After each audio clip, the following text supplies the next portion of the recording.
मैं डॉक्टर अर्चना श्रीवास्तव विवेचना चैनल पे आप सभी का हार्दिक अभिनंदन। आज मैं आत्मविस्मृत नारी पर चर्चा कर रही हूँ।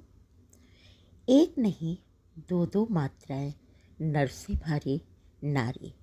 भारतीय संस्कृति में नारी कभी अबला नहीं रही, वह सबला है और प्रबला होने का दावा ठोक रही है।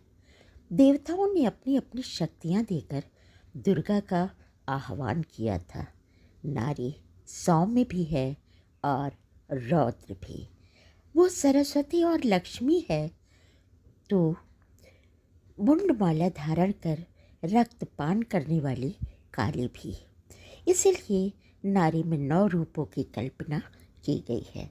नवरात्र इन 9 देवियों को समर्पित अनुष्ठान है। प्रथमं शैलपुत्री च द्वितीयं ब्रह्मचारिणी तृतीयं चंद्रघंटेति कूष्मांडेति चतुर्थकं पंचमं स्कंदमातेति षष्ठं कात्यायनीति च सप्तमं कालरात्रीति महागौरीति च अष्टमं नवमं सिद्धिदात्री च नवदुर्गाः प्रकीर्तिता। गार्गी, मैत्रेयी, अनुसुईया जैसी विदुषी और आज़ादी का परचम लहराने वाली रानी लक्ष्मीबाई, झलकारी देवी जैसी वीरांगनाएं इसी भारत भूमि में अवतरित हुईं। विश्व में अपना एकमात्र ऐसा देश है जिसे हम मातृ शक्ति रूप भारत माता का सर्वोच्च सम्मान देते हैं। जननी जन्मभूमिश्च स्वर्गादपि गरीयसी। समय बदला, आक्रांता आते गए और कभी तानाशाही, कभी दरबारी संस्कृति, इन दोनों ने हमारी संस्कृति पर भरपूर असर डाला, जिसकी शिकार नारी शक्ति हुई।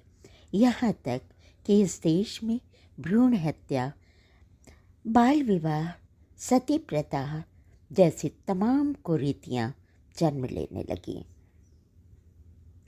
ईश्वर की सर्वोत्तम रचना नारी के हाथों से स्वयं की शक्ति को पहचानने वाली चाबी कहीं गुम हो गई। अपने अस्तित्व से बेखबर वो एक अंधी गली में निकल पड़ी। वो अपनी असीमित शक्तियों को भूलकर देह मात्र उपभोग की सामग्री बनकर रह गई। देह को हथियार बनाकर सफलता का शॉर्टकट तलाशने की भूल कर बैठी। जहाँ एक तरफ सेना में, कारपोरेट जगत में, यहाँ तक कि रियल एस्टेट्स और शेयर मार्केट जैसे पुरुषों के वर्चस्व वाली दुनिया में भी उसने अपनी जगह बना ली है, वहीं एक अंधकार में दुनिया का बंद दरवाज़ा भी उसे कैद किए हुए है। समाज व्यक्ति का निर्माण नहीं करता, व्यक्ति समाज की संरचना करता है। नारी भावना प्रधान है और इसीलिए उसे आसानी से बहकाया जा सकता है। बेटियां तभी इससे निकल पाएंगी जब वो अपनी संस्कृति के बल पर अपनी पहचान बनाएंगी। अपनी मर्यादा, एक अनुशासन, शालीनता और प्रतिभा का सही दिशा में उपयोग ही उन्हें बचा सकता है।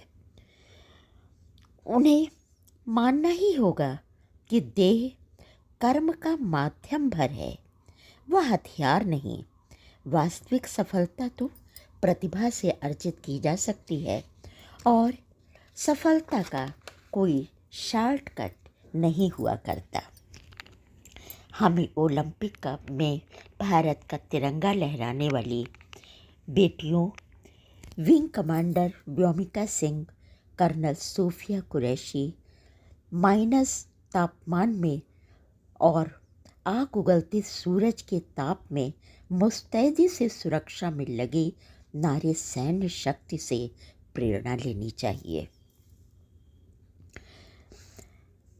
हमें मनुस्मृति के उस वाक्य को याद रखना चाहिए कि यत्र नार्यस्तु पूजन्ते रमन्ते तत्र देवता।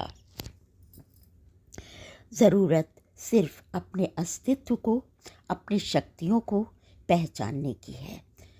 चाबी गुम नहीं हुई, बस स्याह अंधेरे में वो दिखाई नहीं दे रही है। ज्ञान का प्रकाश जैसे ही फैलाओ, वो कोहरा छट जाएगा, अंधेरा छट जाएगा और हमारी शक्ति हमें दिखाई दे जाएगी। आने वाला समय आधी आबादी का ही है, बस ज़रूरत हमें अपनी शक्तियों को पहचानने और उनका सदुपयोग करने की है। धन्यवाद। आपको हमारा ये वीडियो कैसा लगा? अपना राय, अपने सुझाव ज़रूर दें कमेंट बॉक्स में, और लाइक और शेयर करना ना भूलें। फिर मिलती हूँ किसी विमर्श के मुद्दे के साथ। धन्यवाद।